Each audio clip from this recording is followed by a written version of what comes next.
రెండు బ్యాచ్కి సంబంధం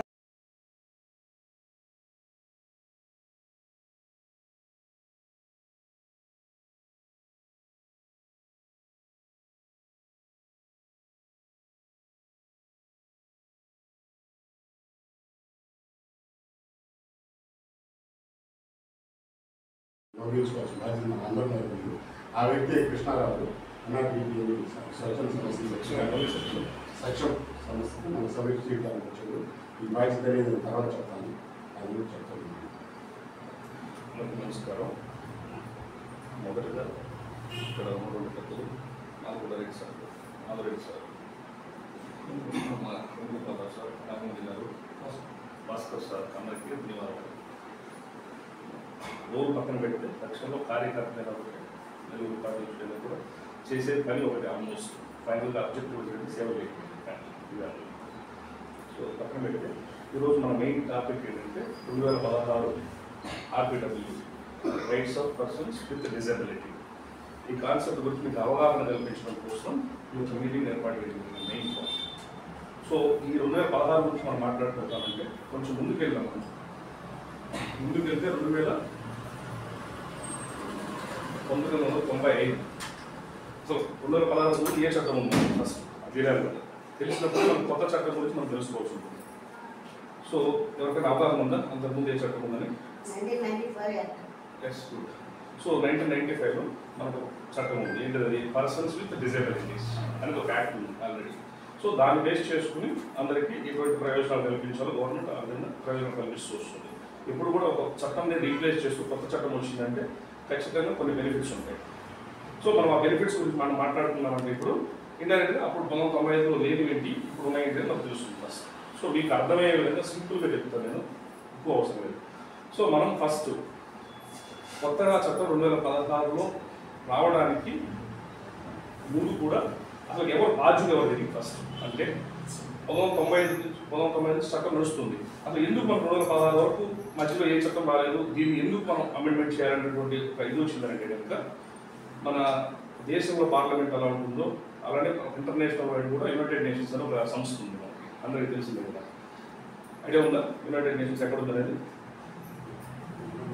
తెలుసా లేదు? న్యూయార్క్లో, మన అమెరికాలో ఉన్నటువంటి న్యూయార్క్ యునైటెడ్ నేషన్స్ అని ఉంటుంది. ఇండైరెక్ట్గా ప్రతి దేశం కూడా ఆల్మోస్ట్ ఎవరైతే వెళ్ళి ఉంటారో ఇంటర్నేషనల్ చట్టాలకు లోబడిగా నడిచే ప్రతి ఒక్కరు కూడా దాంట్లో సభ్యత్వం తీసుకోవడం జరుగుతుంది. సో మన యునైటెడ్ నేషన్స్ మన భారతదేశం కూడా ఒక మెంబర్ అన్నమాట. సో ఈ యునైటెడ్ నేషన్స్ అనేది ఏం చేసిందంటే ఈ చట్టంలో ఎక్కువ మంది డెవలప్డ్ కంట్రీస్, ఫర్ ఎగ్జాంపుల్ మనకు తెలుసు కదా కంట్రీస్ అనేది డెవలప్ అయినాయి అంటే ఏంటి, డెవలపింగ్ అంటే ఏంటి, అండర్ డెవలప్డ్ అంటే ఐడియా ఉంది కదా. డెవలప్ మనం ఫర్ ఎగ్జాంపుల్ అందరూ చెప్తాం అమెరికా డెవలప్ అయింది అంటే అంటాం, యూకే డెవలప్ అయిపోయింది అవునా. సో మన ఇండియా తీసుకుంటే డెవలపింగ్ అంటే అభివృద్ధి చెందుతూ ఉన్న దేశం అనమాట. అట్లా కొన్ని పూర్తి దేశాలు కూడా ఉన్నాయి మనకి. సో మెయిన్ డిఫరెన్స్ ఏంటి? అభివృద్ధి చెందినది, చెందుతూ ఉంది, చెందాల్సింది అంటే ఏంటి? మనకి అభివృద్ధి చెందిందంటే ఏంటంటే మనకి అక్కడ సోషల్ స్టేటస్ కానీ, ఎకనామికల్ స్టేటస్ కానీ, సస్టైనబిలిటీ స్టేటస్ అనేది మనకి హ్యాపీగా ఉంటుంది అవునా. సో యూఎస్ వాటిలో ఏంటంటే మనకి ఎక్కువ ఇన్కమ్, ఎక్కువ మనకి హ్యాపీగా ఉంటుంది కాబట్టి లైఫ్లో బాగా దేశం బాగుంది, అభివృద్ధి చెందిందని అంటాం అనమాట అవునా. సో ఇటువంటి అభివృద్ధి చెందిన దేశాల్లో కూడా ఈ యొక్క డిజేబుల్ పర్సన్స్కి రీచ్ అంటే జస్టిస్ జరగట్లేదు అని యునైటెడ్ నేషన్స్ భావించి 2011లోనే ఒక డ్రాఫ్ట్ రూపొందించడం జరిగింది. ఈ ఆర్పిడబ్ల్యూ అనేది మెయిన్ యునైటెడ్ నేషన్స్ డ్రాఫ్ట్ చేయడం జరిగింది 2011లోనే. చేసి దేశాలకు మీరు ఇంపోజ్ చేయండి, మీరు ఇట్లా దీన్ని ట్రై చేయండి అన్నట్టు ఇంప్లిమెంట్ చేయడం. మన ఇండియా కూడా ఒక మెంబర్ కాబట్టి ఆ కంట్రీలో, ఇండియా కూడా ఒక మెంబరే కాబట్టి ఆ కంట్రీలో 2016 అంటే 2011 నుంచి మనకి స్టార్ట్ అయింది ఒక యాక్ట్ అనేది ఇంప్లిమెంట్ చేయడం పార్లమెంట్లో. అక్కడి నుంచి మళ్ళీ అమెండ్మెంట్స్ జరుగుతూ 2016 డిసెంబర్ 14 వరకు కూడా బిల్ కార్యక్రమం అంటే చాలా సవరణ జరుగుతూ వచ్చింది. 2014లో మన అప్పర్ హౌస్ ఆమోదించింది. అప్పర్ హౌస్ లేయడం వల్ల రాజ్యసభ, అదేవిధంగా డిసెంబర్ 16 మన లోక్సభ ఆమోదించింది. 2016 డిసెంబర్ 27న రాష్ట్రపతి ఆమోదించారు. 2016 డిసెంబర్ 28న ఇది చట్టరూపం దాల్చింది ఈ యొక్క యాక్ట్ అనేది. సో ఇది హిస్టరీ మనకు అసలు ఎందుకు వచ్చిందండి. సో అసలు మనకి ఏంటి బెనిఫిట్స్? ఒక పర్సన్గా మనం ఏం కోరుకుంటాం? దివ్యాంగులుగా మనం ఏం కోరుకుంటాం? ఫస్ట్ మనకి ఎక్కువ కవరేజ్ ఉండాలి. ఫస్ట్ అసలు నన్ను దివ్యాంగుడు ఫస్ట్ గుర్తించాలి కదా ఫస్ట్. సో దానికి ఒక మెజర్మెంట్ బెంచ్ మార్క్ అనేది ఉండాలి కదా, ఎవరికి దివ్యాంగున్నా కాదా ఫస్ట్ తెలియాలి ఫస్ట్. ఆ డిఫైన్ చేసింది ఫస్ట్ డిసబిలిటీ బెంచ్ మార్క్ అనేది సెట్ చేసింది ఫస్ట్ ఈ చట్టంలో 2016 చట్టంలో. అంతకుముందు 1995 అసలు తెలియదు మనకి ఎవరు డిజేబుల్ పర్సన్స్ అనేది. తెలుసు ఎట్లాంటి 7 ఫిజికల్ డిజబిలిటీస్ ఉన్నాయి, వాళ్ళకు ఖచ్చితంగా వీళ్ళు 80% ఉంటే వీళ్ళు ఖచ్చితంగా ఎలిజిబిలిటీ క్యాండిడేట్ అనేది తెలుసుకో సచ్ డెఫినేషన్ అనమాట. అంటే అటువంటి డెఫినేషన్ లేదు మనకి. అర్థమైందా? 2016 యాక్ట్ వచ్చిన తర్వాతనే 40% అనే ఒక బెంచ్ మార్క్ తీసుకుని వీళ్ళకి కనుక డిజబిలిటీ కనుక 40% ఉంటే ఇతను ఖచ్చితంగా దివ్యాంగుడు అని చెప్పడం జరిగింది ఫస్ట్. అది మనకు అడ్వాంటేజ్ తెలిసింది ఫస్ట్, ఎవరు దివ్యాంగుడు ఎవరు దివ్యాంగుడు కావాలంటే బెనిఫిట్స్ కోసం. రెండవది మనం మొదటిసారి చెప్పినట్టు కూడా ఫస్ట్ మన దివ్యాంగుడు తెలిసింది మనకి. తర్వాత ఫెసిలిటీస్ కావాలి మనకి. ఎక్కడికి వెళ్ళినా సరే ఇక్కడ గుర్తుపెట్టుకుని పబ్లిక్ ప్లేసెస్ మళ్ళీ ఒక కేసులో ఉండేటువంటి ఫ్లా ఉంది, మళ్ళీ ఫ్లా లాస్ట్లో మాట్లాడుతున్నాం. పబ్లిక్ ప్లేసెస్ ఎక్కడికి వెళ్ళినా బసెస్ ఆర్టీసీ కావచ్చు, రైల్వేస్ కావచ్చు, ఇంకేదైనా గవర్నమెంట్ కాంట్రాక్ట్స్ ఇట్లా పబ్లిక్ డిపార్ట్మెంట్స్ ఎక్కడికి వెళ్ళినా కూడా దివ్యాంగులకు కావాల్సినటువంటి ఫెసిలిటీస్ని అంటే ఆ హోమ్ కావచ్చు వెళ్ళడానికి వీల్ చైర్స్ కావచ్చు ఏదైనా అక్కడ ప్రొవైడ్ చేయాలని చెప్పి డిఫైన్ చేయడం జరిగింది. అంటే డిసేబిలిటీ ఫ్రెండ్లీ నేచర్ని ఒక పబ్లిక్ సెక్టర్లో ఇంట్రడ్యూస్ చేయడం జరిగింది. సెకండ్ బెనిఫిట్ వచ్చింది మనకి. మూడోది ఏం కావాలి, మీరు ఫస్ట్ మిమ్మల్ని బెంచ్ మార్క్ సెట్ చేశారు, ఎక్కడికైనా వెళ్తే మీకు కన్వీనియంట్ కంఫర్టబుల్ ఎన్విరాన్మెంట్ క్రియేట్ చేసినారు. మూడోది ఏం కావాలి, మీకు విద్య కావాలి ఫస్ట్. అవునా? చదువుకోవాలి ఫస్ట్. చదువుకోవాలంటే నాగపల్లి గారు చెప్పినట్లు ఒక ఏజ్ ఫ్యాక్టర్ అంటే 6 to 18 years వరకు free education respective of government కావచ్చు, ప్రైవేట్ స్కూల్స్ కావచ్చు. ఓకేనా? సో ఈ యొక్క ఏజ్లో ఉన్న వాళ్ళకి ఖచ్చితంగా ఫ్రీ ఎడ్యుకేషన్ ప్రొవైడ్ చేయడం జరిగింది. ఇంకొకటి అదే ప్రైవేట్ స్కూల్స్లో 5% రిజర్వేషన్ కూడా ఇవ్వడం జరిగింది. అంటే 100 సీట్లు కనుక ఉన్నట్లయితే ఈవెన్ స్కూల్స్ కావచ్చు, కాలేజ్ కావచ్చు, ఒక 5 seats అనేది ఖచ్చితంగా దివ్యాంగులకు మాత్రమే ఇవ్వాలి. అటువంటి రిజర్వేషన్ కూడా తీసుకురావడం జరిగింది. నేను విద్యకు సంబంధించి ఇంకా విద్యలో ఏముంటుంది మళ్ళీ నెక్స్ట్ హైయర్ ఎడ్యుకేషన్కి వెళ్దాం. ఫర్ ఎగ్జాంపుల్ ఓకేనా, హైయర్ ఎడ్యుకేషన్కి వెళ్ళినప్పుడు పెద్ద చదువులు చదువుకోవాలంటే మనకు లోన్స్ కావాలి కదా మనకి. సో దివ్యాంగులు కనుక అయినట్లయితే వాళ్ళకి 5 years రిలాక్సేషన్. సో విద్య పరంగా ఎటువంటి ఫెసిలిటీస్ కల్పించాలో అన్ని ఫెసిలిటీస్ స్కూల్ నుంచి కాలేజ్ లెవెల్ హైయర్ ఎడ్యుకేషన్ వరకు ఆల్మోస్ట్ అన్ని యొక్క డెఫినేషన్స్ ఈ చట్టంలో రూపొందించబడ్డాయి. అది కనుక వీటిని కనుక వాడుకున్నట్లయితే మనం హ్యాపీగా ఫ్రీగా కూడా చదువుకోవచ్చు అన్ని. ఓకేనా? ఇంకొకటి నెక్స్ట్ విద్య అయిపోయింది, తర్వాత ఉద్యోగం వచ్చింది. ఫర్ ఎగ్జాంపుల్ ఉద్యోగం వచ్చిన తర్వాత బెనిఫిట్స్ ఏంటి మళ్ళీ? ఇప్పుడు సకలాంగులకి దివ్యాంగులకి డిఫరెన్స్ ఎక్కడ వస్తుంది? ఫర్ ఎగ్జాంపుల్ మాకుండే లీవ్స్, ఫర్ ఎగ్జాంపుల్ సకలాంగులకు ఉండేటువంటి లీవ్స్, దివ్యాంగులకు ఉండే లీవ్స్, క్యాజువల్ లీవ్స్ కావచ్చు, డిఫరెంట్ లీవ్స్ కావచ్చు, చాలా బెనిఫిట్స్ ఉన్నాయి అన్నమాట. ఎట్లా అంటే ఫర్ ఎగ్జాంపుల్ మీరు ఒక హోమ్ టౌన్ ఉంది, మీరు ఒక చెన్నైలో ఉంటారు, మీరు మీ జాబ్ వచ్చేసి బెంగళూరులో వచ్చింది. దాని యొక్క రూల్ ఏంటంటే ఎక్కడైతే మీ హోమ్ టౌన్ ఉంటుందో అక్కడికి మిమ్మల్ని మూవ్ చేయాల్సినటువంటి అవకాశం ఉంటుంది ఆ కంపెనీకి. జాబ్ వచ్చిన తర్వాత ఉద్యోగ అవకాశం వచ్చిన తర్వాత కూడా సో మీకు ఆ ఫెసిలిటీ ఉందన్నమాట. ఫస్ట్ మీరు సొంత ఊరికి మూవ్ చేయొచ్చు హోమ్ టౌన్. రెండవది ట్రావెల్ అలవెన్సెస్ డబుల్, మాకు అంటే సకలాంగులకు వచ్చేటువంటి ట్రావెల్ అలవెన్స్ కంటే కూడా మీకు ఎక్కువ డబుల్ ఇవ్వడానికి అవకాశం ఉంటుంది ఉద్యోగంలో కూడా. ఓకేనా? ఇక అట్లా అడిషనల్ విద్యలో బెనిఫిట్స్ ఉన్నాయి, ఉద్యోగంలో బెనిఫిట్స్ ఉన్నాయి. ఓకేనా? సో ఈ కాన్సెప్ట్స్ అనేది తీసుకొచ్చి 2016 చట్టాన్ని తీసుకురావడం జరిగింది. ఇక్కడ మీకు ఇంకేం కావాలి? నెక్స్ట్ విద్య అయిపోయింది, ఉద్యోగం అయిపోయింది హ్యాపీగా. ఈ గవర్నమెంట్ సెక్టర్స్ అయిపోయింది. ఇంకా ఈ ట్రై సైకిల్స్ ఉన్నాయి చూసారా మనకి, ట్రై సైకిల్స్ కావచ్చు, వీటన్నిటిని కూడా వైద్య రంగంలో వచ్చేసరికి ఈ యొక్క ట్రై సైకిల్స్ కావచ్చు అన్నింటిని కూడా ప్రొవైడ్ చేయడానికి ఈ చట్టం అనేది రూపొందించబడుతుంది. అయితే ఒకే ఒకటి నాకు అర్థం కాదు సార్, చట్టం మాలకొండ సార్ కవర్ చేస్తారు దీన్ని. దీంట్లో మెయిన్ అసలు అన్ని బెనిఫిట్స్ ఉన్నాయి సార్, ఇన్ని లాభాలు ఉన్నప్పుడు అసలు చట్టం అమలు అవుతుందా ఫస్ట్? ఇక్కడ అది నాకు పెద్ద క్వశ్చన్ మార్క్ స్టిల్ ఈరోజు కూడా. ఆ అమలు అవుతుంది అనే దాంట్లో ఏంటంటే స్కూల్ ఏమో ఫర్ ఎగ్జాంపుల్ తీసుకున్నాం. ఎగ్జాంపుల్ ఒక స్కూల్ తీసుకున్నప్పుడు 5% రిజర్వేషన్ ఉందని మనం అన్నాం. ఓకే, 100 మంది స్టూడెంట్స్ ఉన్నారు, దాంట్లో 95 members నాలాంటి వాళ్ళు 95 members ఉన్నారు. అక్కడ మిగతా 5 members దివ్యాంగులు ఉన్నారు. వాళ్ళు ఒకరు 9 ఉండొచ్చు, ఒకరు XYZ అట్లా ఉండొచ్చు మనకి. సో చెప్పే టీచర్ అనేది ఒకరే ఉంటారు, ఒకటే ఉంటుంది కదా మనకి. ఆ చెప్పిన టీచర్ అనేది 95 members చెప్పే విధంగానే చెప్తున్నారు, కానీ ఒక స్పెషల్గా 5 members ఎక్కడ కూడా అరేంజ్ చేయట్లేదు క్లాస్ రూమ్ తీసుకున్నట్లేదు కనుక. సో అప్పుడు ఆ 5% రిజర్వేషన్ వల్ల మనకి అక్కడ వచ్చే అడ్వాంటేజ్ ఏంటి? అంత అడ్వాన్స్ టెక్నాలజీ అనేది మనకి స్టిల్ స్కూల్స్కి అడాప్ట్ కావాలి. ఇది మన చట్టంలో ఉందా లేదా ఫస్ట్ అది క్లారిఫై చేస్తారు మీరు సార్. ఓకే, నాకు డౌట్ సార్ జనరల్గా. ఇంకొకటి రెండవ క్వశ్చన్ ఏంటంటే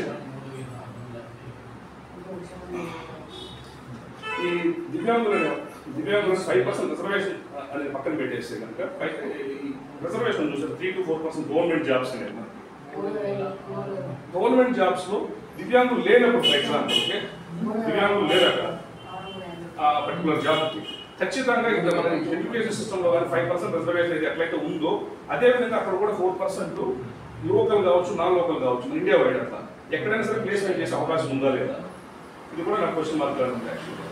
సో అంటే ఒక మన స్టేట్ లెవెల్ డిస్ట్రిక్ట్ లెవెల్ పోస్టులు పడ్డాయి ఇక్కడ మనకి పోస్టులు పడ్డప్పుడు ఒక 5% రిజర్వేషన్ కనుక స్పెసిఫిక్ లేదా 4% కనుక రిజర్వేషన్ పెట్టేసేసి ఒకవేళ ఈ జిల్లాలో దివ్యాంగులు కనుక లేనట్లయితే ఆ పర్టికులర్ కేటగిరీకి వేరే జిల్లాల నుంచి ఎవరైనా సరే దివ్యాంగులు మాత్రమే ఆ పొజిషన్ ఫిల్ చేయాలి అంతేగాని సకలాన్ని గుర్తు ఫిల్ చేయకూడదు అనేటువంటి కాన్సెప్ట్ ఉందా లేదని నాకు ఐడియా లేదు యాక్చువల్గా అది కూడా మీరు ఒకసారి ఇవి రెండు నాకు డౌట్స్ ఓవరాల్గా రెస్ట్ ఆల్ మనకి ఇంప్లిమెంటేషన్ మీద అనేది పూర్తి అవగాహన ప్రజలు లేదు కాబట్టి still we have to fight with our government to ensure this act would implement as it is which was defined by our parliament. Okay, అంటే మన పార్లమెంట్ ఏదైతే చట్టం తీసుకొచ్చిందో దాన్ని మనం ఇంప్లిమెంట్ చేసే విధంగా మనం ప్రభుత్వాలతో కానీ ఉండేటువంటి సమస్యలతో పోరాడి దాన్ని మన హక్కులు మనం సాధించుకునేదని మనం ప్రయత్నిస్తాం.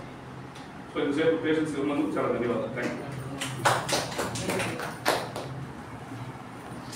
చట్టం గురించి స్పష్టంగా సభ్యులకు అలాగే దివ్యాంగ సోదరి సోదరులకు అలాగే మనకి ముఖ్య అతిథిగా విచ్చేసినటువంటి గౌరవనీయులు సంఘ సంస్కర్త లోక్ అదాలత్ జిల్లా కావలి సభ్యులు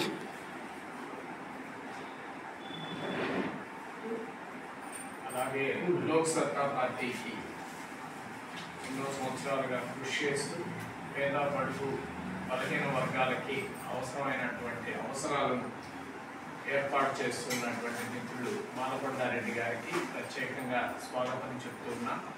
అలాగే మన కావలి సక్షం ఇన్ఛార్జిగా ఉన్నటువంటి కృష్ణారావు గారికి, వేణుగోపాల్ గారికి, జిల్లా బాధ్యులైనటువంటి నాగమణి గారికి,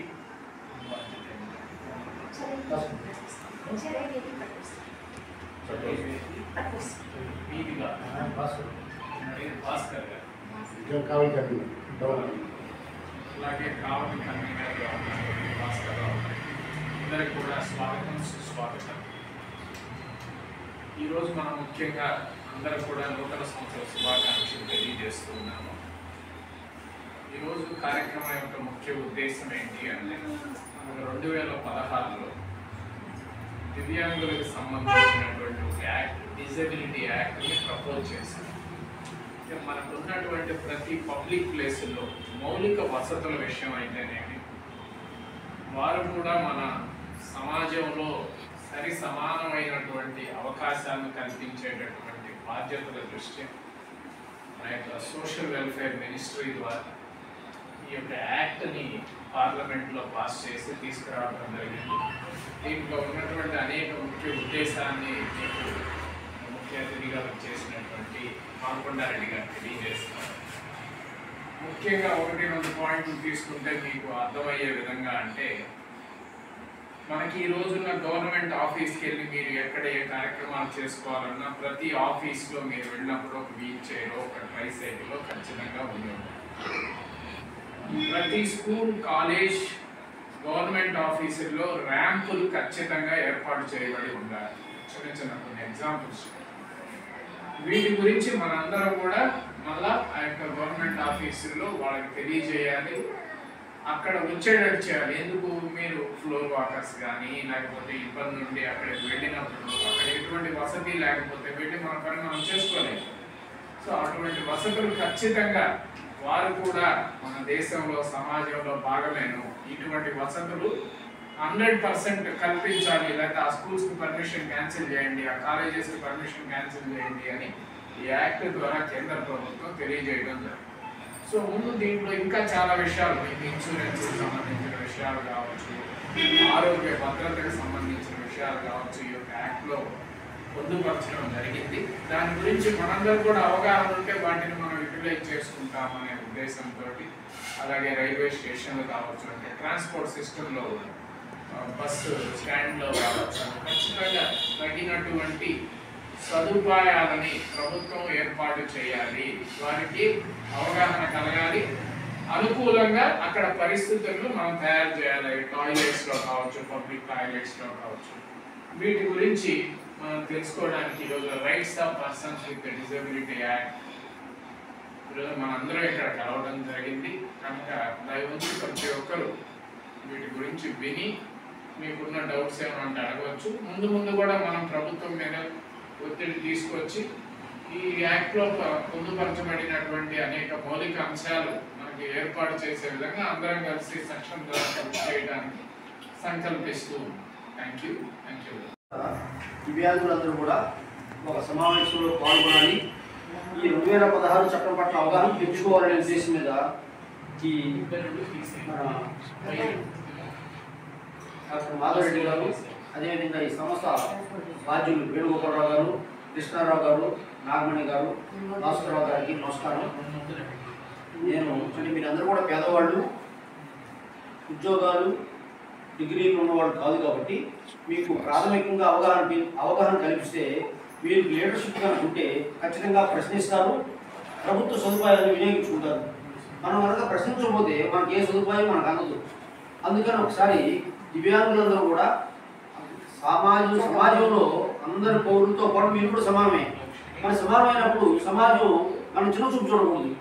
సమాజం ఎక్కడైతే దివ్యాంగులను చిన్నచూపు చూస్తుంది, హేళంగా మాట్లాడుతుంది, చులకంగా చూస్తుంది అనుకున్నారో అప్పుడే ఈ 95 నుంచి 2016కి భారతదేశంలో పార్లమెంట్ చట్టం తీసుకోవడం జరిగింది.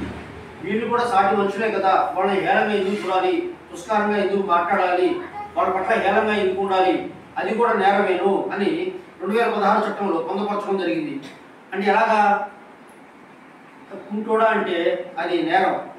అతనే అట్లానే ఆ వికలాంగులు దివ్యాంగులు అనబడేవాళ్ళు ఏదన్నా పోటీ పరీక్షల్లో పార్టిసిపేషన్ చేస్తుంటే నీకు అర్హత లేదు, నువ్వు అనవసరంగా దీనికి పోటీ పడుతున్నావు అని చులకంగా మాట్లాడుకుంటుంది. హైదరాబాద్లో కలెక్టర్ గారు, ఒక ఐఏఎస్ ఆఫీసరు దివ్యాంగులందరూ కూడా కలెక్టర్కు పోటీ పరీక్షలో పలికినారు, వీళ్ళు ఫీల్డ్ వర్క్ పోవాలంటే నడిచిపోవాలని నడవలేదు కాబట్టి సమర్థత లేదని చెప్పేసి చులకంగా మాట్లాడితే ఆమె మీద కూడా 2016 చట్టం ప్రకారం కేసు పెట్టాలని ప్రయత్నం చేశారు. అందుకని వీళ్ళ దివ్యాంగులందరూ కూడా మీకు ఇష్టం వచ్చిన రంగం, అది ఒకరికి సంగీతంలో కానీ, ఒకరికి మేధస్సు పోటీ పరీక్షలో పాల్గొని పరిపాలన రంగంలో రావడం, ఇంకొకరు స్టిచ్చింగ్, ఇంకొకరు టైలరింగ్, ఇంకొకరు వచ్చేసి షార్ట్ హ్యాండ్, అట్లాగా మీరు వివిధ రంగాల్లో ప్రతిభ సంపాదించుకోవాలి. వివిధ రకాలంటే విభిన్న ప్రతిభావంతులు అనే పేరు. మీకు విభిన్న ప్రతిభావంతులు అంటే మీకు కాలు అవునుగా ఉంటే వేరే దాంట్లో ప్రతిభ సంపాదించడం.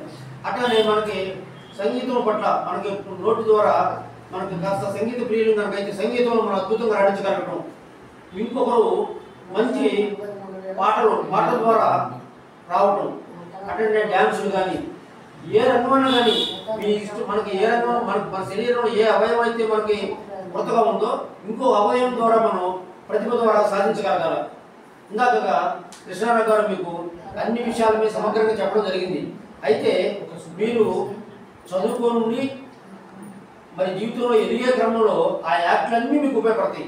మీరంతా పేదవాళ్ళు కాబట్టి మీరు అవగాహన చేసుకొని మీరు రైల్వే స్టేషన్ పోయినా లేకపోతే బస్సు కాడికి పోయినా బస్సులో మనకి దివ్యాంగులతో పాటు సపోర్ట్గా ఇంకొక మంచి వ్యక్తికి పాస్ ఇస్తారు. ఎందుకని ఈ దివ్యాంగుడు ఎక్కడంలో కానీ దిగడంలో కానీ ఆ ట్రాఫిక్ నుంచి బయటపడటం కోసం కానీ ఆ పాస్లో రెండో వ్యక్తికి కూడా అవకాశం ఇస్తారు.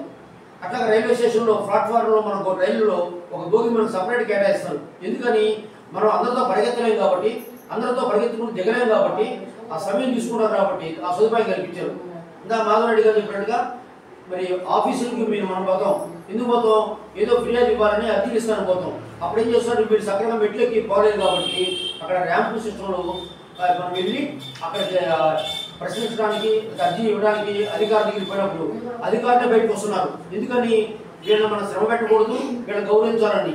అందుకని ఎస్సీ అట్రాసిటీ యాక్ట్లో కులం పెట్టి తిడితే అతను నామూసిగా ఫీల్ అయ్యి అవమానంగా ఫీల్ అయిపోయి ఆ రోజు ఆహారం భోజనం చేయడం కానీ లేకపోతే డిప్రెషన్లో గురవుతాడు. కాబట్టి దివ్యాంగులు కూడా అక్కడ తుస్కరంగా మాట్లాడకూడదు. ఆయన దివ్యాంగుడు అనబడే వాడికి కాలో చేయదు ఉంటుంది, అమ్మ నాన్న వాళ్ళ చర్యలు తీసుకోకపోవడం వల్ల పోలియో ద్వారా మనకి దివ్యాంగులుగా పుడతాం, కానీ అది సామాజిక నేరం కాదు. అందుకని ఆ యాక్ట్లో ఎవరో అవమానపరిచినా దానికి జైలు శిక్ష ఉంది, అదేవిధంగా జరిమానాలు ఉన్నాయి. మనం ఏం చేస్తాం, సమాజంలో తోటి మనిషిని గౌరవించడం అంటాం. వికలాంగులకైతే ప్రత్యేకంగా ఏమంటాం, బస్సుల్లో లేచి ఆ సీట్ వాళ్ళకి ఇస్తాం, ముందు కూర్చోమని. ఎందుకంటే సంస్కారం, చట్టం పట్ల గౌరవం. కాబట్టి మీరు కూడా ఎదిగేటప్పుడు విద్యలో మన బిడ్డలకి విద్యాబుద్ధులు నేర్పించడానికి ఇందాక కృష్ణారావు గారు చెప్పారు ఏమని, 5% మన సీట్లు ఎత్తి పెట్టాలని. అది మనం తెలుసుకోకపోతే ఆ సీట్లు వేరే సకలాభివృద్ధి ఇచ్చేస్తారు. దానివల్ల ఎవరు నష్టపోతారు, మనం నష్టపోతాం. చట్టం పట్ల అవగాహన లేకపోతే మనం నష్టపోతాం. మరి ఢిల్లీలో పార్లమెంట్లో 542 మంది సభ్యులు ఉన్న పార్లమెంట్లో మరి జైపాల్ రెడ్డి గారు పోలియోతో అంగవైకల్యంతోనే పుట్టాడు. తన మేధస్సు, తన ప్రతిభ ద్వారా భారతదేశంలో పార్లమెంటేరియన్గా, కేంద్ర మంత్రిగా ఆయన తన ప్రతిభ ద్వారా ఉత్తమ పార్లమెంటరీ అవార్డు పొందాడు. ఆయన ఎందువల్ల, నేను పోలియో ఉంది, చేతిలో కర్ర ఉంది, నేను నడవలేను, కాలేజీకి పోలేను అనుకోరా. కాలేజీకి పోయాడు, ఉస్మానియా యూనివర్సిటీలో యూనియన్ ప్రెసిడెంట్గా గెలిచాడు, తర్వాత ఇతర దేశాలకు పోయాడు, ఆంగ్లంలో మంచి పట్టు సంపాదించాడు, ఆయన బెస్ట్ పార్లమెంటరీ గెలిచాడు. అలాగే మన ప్రాంతంలో మన కావలి పరిసర ప్రాంతాల్లో కూడా మీరందరూ కూడా అవగాహన పెంచుకొని మన బిడ్డలకి విద్యాబుద్ధి నేర్పించాలి. ఆ తర్వాత సౌకర్యాల కోసం మనం ఫైట్ చేయాలి. 4% రిజర్వేషన్స్ ఉంటే ఆయా శాఖ, ఆయా డిపార్ట్మెంట్లో మనం అప్లికేషన్ వేయాలి. వేయకుండా నేను పోటీకి పరిగెత్తలేను, నేను రాయలేను, పాస్ అవ్వాలి అనుకోవడం కాదు.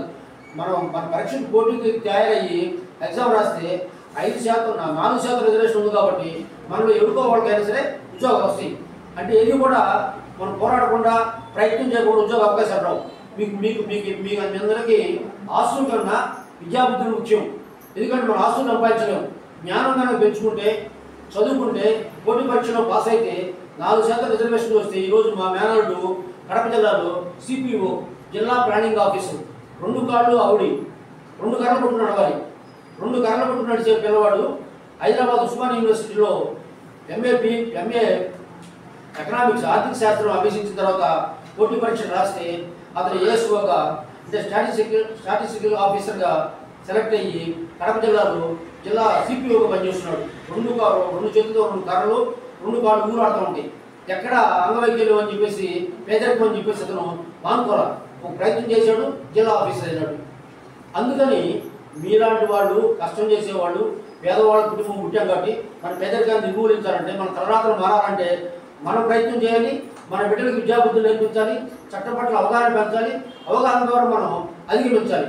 ఉదాహరణకి ఇప్పుడు మన ఎస్ఎస్సీ అట్రాసిటీ యాక్ట్తో ఏ విధంగా అయితే అవమానాలకు గురైన వాడు, వేధించిన వాడు, మరి దాన్ని చులకంగా చూసిన వాడి మీద అయితే మానసిక ధైర్యం కల్పించడానికి చట్టం సపోర్ట్ ఉందో, మనకు కూడా 2016 చట్టం సపోర్ట్గా ఉంది. అయితే మీకు ఎవరికైనా కనుక అన్యాయం జరిగితే మీరు ఎవరు లాయర్ పెట్టుకోవడం అవసరం లేదు. కావలిలో లోక్ అదాలత్ అని ఉంటుంది. కావలి కోర్టులో judicial officers, senior civil judge గారు లోక్ అదాలత్ చైర్మన్గా ఉంటారు. ప్రిన్సిపల్ జూనియర్ సివిల్ జడ్జి గారు, అడిషనల్ ఫస్ట్ క్లాస్ మేజిస్ట్రేట్ 3 జడ్జీలు ఉంటారు. వీళ్ళు 3 ప్రతి శనివారం కోర్టు ఆవరణలో బయట కూర్చుంటారు. బయట కూర్చొని ఏ పేదవాడికైనా సరే ఉచితంగా న్యాయం అందిస్తారు. ఎందుకని ఆ చట్టంలో, లోక్ అదాలత్ చట్టంలో ఏముందంటే, నిరుపేదలకి, దివ్యాంగులకి, వితంతువులకి, మరి రేషన్ కార్డు ఉన్న వాళ్ళందరూ కూడా నాకు అన్యాయం జరిగింది, నేను న్యాయవాదిని పెట్టుకోలేను, నాకు న్యాయం జరగదేమోను, నాకు ఆ డబ్బులు ఏమనంటే జడ్జి గారి గారికి శనివారం అర్జీ రాసి మీరు ఇట్లు సుబ్బారావు దివ్యాంగుడు కావాలని అర్జీ ఇస్తే వెంటనే మీ తరఫున ఒక లాయర్ అరేంజ్ చేసి, లాయర్కి అయ్యే ఖర్చులు కూడా గవర్నమెంట్ కోర్టు భరాయించినట్టుగా ఏర్పాటు చేసి న్యాయంతో మనం గెలవడానికి సపోర్ట్గా ఉంటుంది. అంటే న్యాయ సలహాలు, మీరు ఎవరన్నా దివ్యాంగులు అని చెప్పేసి మీ ఆస్తులు పంపకంలో సమానంగా తండ్రి నుంచి ఆస్తులుగా సక్రమంగా పంపిణీ జరగకపోతే, అనంతరంలో ఎవరైనా కాజేయాలనుకుంటే తల్లిదండ్రులు అతని దేవుందులే అవతారం కాబట్టి అతనికి ఏదో ముందు పెట్టి చనిపోతాడని కాకుండా ఆస్తులు సమాన హక్కులు ఉన్నాయి కాబట్టి ఆ కోర్టులో జడ్జి గారిని శనివారం నాడు కలిసి, మా తల్లిదండ్రులు సంపాదించిన ఆస్తిలో దివ్యాంగుడు నన్ను నిర్లక్ష్యం చేసి నాకు సమానంగా ఆస్తులు పంచలేదని మీరు అడిగితే, ఆ చట్ట ప్రకారంగా జడ్జి గారు సమానంగా అందరూ పిలిపించి పిలిపించి కూర్చోబెట్టి కౌన్సిలింగ్ ఇచ్చి సమాన హక్కులు సమానంగానే కోర్టులో అందించబడడం జరుగుతుంది. కాబట్టి మీకు ఆస్తి పంపకంలో కానీ మీ ఆస్తికి భద్రత కూడా, మీ ఆస్తి ఎవరైనా కాజేయాలనుకుంటే మీరు లోక్ అదాలత్లో అర్జీ ఇస్తే మీకు దివ్యాంగుడి ఆస్తిని ఎవరు కొనుక్కోవాలన్నా, ఎవరు కొనాలన్నా చట్ట ప్రకారంగా పర్మిషన్ తీసుకుని అతను మోసం చేయకుండా, మోసపోకుండానికి మీకు భద్రత కల్పించే అవకాశం కోర్టులో ఉంది. అందుకని మీకు ఉచిత న్యాయ సలహాలు ఉన్నాయి, న్యాయ సహాయం ఉంది. అందుకని మీరు లోక్ అదాలత్ కాన్సెప్ట్లో కలెక్టర్ ఆఫీస్కి, ఆర్డీఓ ఆఫీస్కి ఒకరికి పోవచ్చు. ఆడ పోలేని వాళ్ళు అందుబాటులో ఉండే న్యాయస్థానానికి వచ్చి లోకదాలతలో కనుక గర్జిస్తే మీకు ఉచిత న్యాయ సహాయం అనేది న్యాయ సలహాలు కూడా అందుతాయి. అందుకని మీరంతా కూడా చదువుకున్న వాళ్ళు పోటీ పరీక్షలో పాల్గొనేవాళ్ళు కాదు కాబట్టి మీరు అవగాహన పెంచుకొని మన బిడ్డలకు కానీ మన ఇరుగు పొరుగు ఉండే వికలాంగుల బిడ్డలకు కానీ దివ్యాంగుల బిడ్డలకు కానీ ఈ చట్టం పట్ల మనకి ఇన్ని రాయితీలు ఉన్నాయి, ఈ రాయితీలు వినియోగించుకుందాం, మనం కూడా ఎదుగుదాం.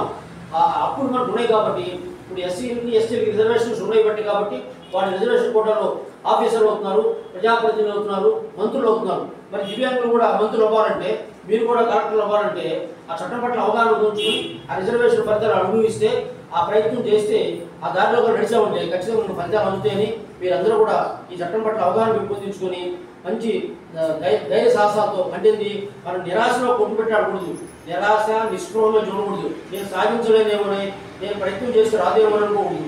చట్టంలో సపోర్ట్ ఉంది కాబట్టి 4% రిజర్వేషన్స్ ఉంటాయి. చదువుకోవడానికి సమాజంలో ఎదగడానికి అన్ని ప్రభుత్వ రంగ సంస్థలు మనం చేతినివ్వడానికి 2016 చట్టం అమలులో ఉంది కాబట్టి అదేవిధంగా మీరు ఎవరైనా మిమ్మల్ని అవమానంగా మాట్లాడినా, మిమ్మల్ని దుష్కారంగా మాట్లాడినా, ద్వేషించినా ఆ రకంగా పవర్ఫుల్ చట్టాలు ఉన్నాయి కాబట్టి ఆ చట్ట ప్రకారంగా వాళ్ళకి చర్య తీసుకుంటారు. మనకు మానసిక ధైర్యం కలుగుతుంది కాబట్టి మనం కూడా నాయకత్వ లక్షణాలతో ముందుకు పోవాలని ఎదుగుతారని కోరుకుంటూ నాకు అవకాశం ఇచ్చిన కృష్ణారావు గారికి, మాధరెడ్డి గారికి నేను నమస్కారం చేసి అందరికీ